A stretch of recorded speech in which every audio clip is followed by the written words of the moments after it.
ये तमाम अक़लियती कायदीन से कांग्रेस के मैं सवाल कर रहा हूं कि भाई ये क्या हो रहा कांग्रेस में। इतनी बुरी हालत हो गई, मैं समझता हूं कि तारीख में तेलंगाना बोलिए या यूनाइटेड आंध्रा बोलिए, मुसलमानों की इतनी बुरी हालत नहीं थी। आज उतनी बुरी हालत है कि क्या पूरे तेलंगाना में रेवंत रेड्डी जी को, जो है रेवंत रेड्डी साहब को, एक मुसलमान नहीं मिला बोलिए। चेयरमैन अकुनु मुरली IAS रिटायर्ड, 6 के 6 पूरे गैर मुस्लिम है। अब आप बताइए, जब आपके एजुकेशन कमीशन में आपका आदमी नहीं रहेगा एक मुसलमान, उसमें कम से कम 2, ये 6 में 2 तो मुसलमान डालना था, एक वाइस चेयरमैन मुसलमान डालना था, या नहीं तो आप मेंबर कमीशन में मुसलमान डालना था। अब आप बताइए कि आप एक तरफ बोल रहे हैं हम उर्दू की बका के लिए है, उर्दू स्कूलों की बका के लिए, उर्दू जूनियर कॉलेज की बका के लिए है। अब ये कमेटी क्या उर्दू स्कूलों को बचाएंगी या उर्दू पढ़ाएंगी लिखेंगी, बोलिए आप। अच्छा, अब इसके अंदर जो है, जब सिलेबस बनेगा तो अगर फर्ज करिए सिलेबस में कई वक्त ऐसा होता कि क्वेश्चन पेपर्स जो है बाहर से बन के आते, इन्हों स्क्रूटनी करते।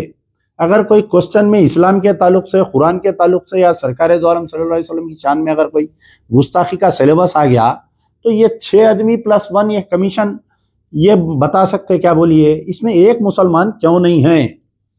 वो जो तमाम लोग मेरी तनकीद कर रहे हैं या मेरे खिलाफ में स्टेटमेंट दे रहे हैं, देखिए मैं जब भी कोई बयान देता हूं या कोई हुकूमत को या किसी को मैं तनकीद का निशाना बनाता हूं, तो इसमें हमारा कोई जाती वो नहीं रहता कि भाई इसके अंदर आप अक़लियती है ना। सबसे पहला मेरा सवाल है कि हमारे जो सियासी सलाहकार है मोहम्मद अली शब्बीर साहब, जो government adviser to minority issues SC STs and BCs, क्या आपकी बगैर नजरों के ये जियो इश्यू हुआ क्या? आप बताइए। तो आप इसके अंदर क्यों नहीं बोले?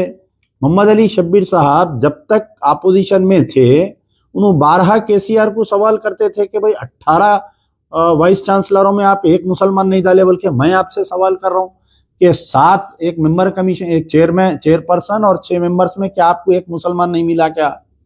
बताओ साहब आप। ये तमाम अक़लियती कायदीन से कांग्रेस के मैं सवाल कर रहा हूं कि भाई ये क्या हो रहा कांग्रेस में। इतनी बुरी हालत हो गई, मैं समझता हूं कि तारीख में तेलंगाना बोलिए या यूनाइटेड आंध्रा बोलिए, मुसलमानों की इतनी बुरी हालत नहीं थी। आज उतनी बुरी हालत है। शेख अब्दुल्ला सोहेल रिजाइन करके 28 अक्टूबर को 1 साल हो रहा। 1 साल के अरसे में जो है आज की तारीख तक माइनॉरिटी कमीशन का डिपार्टमेंट खाली पड़ा हुआ है। चेयरमैन रिजाइन देके चले गया, तो एक चेयरमैन कांग्रेस का इनर पार्टी का इलेक्शन होता हो, तो क्या पूरे तेलंगाना में एक मुसलमान काबिल नहीं दिख रहा?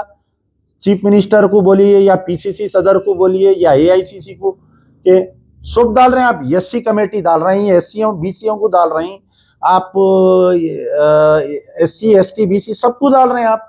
आपको नहीं मिल रहा तो मुसलमान ही नहीं मिल रहा।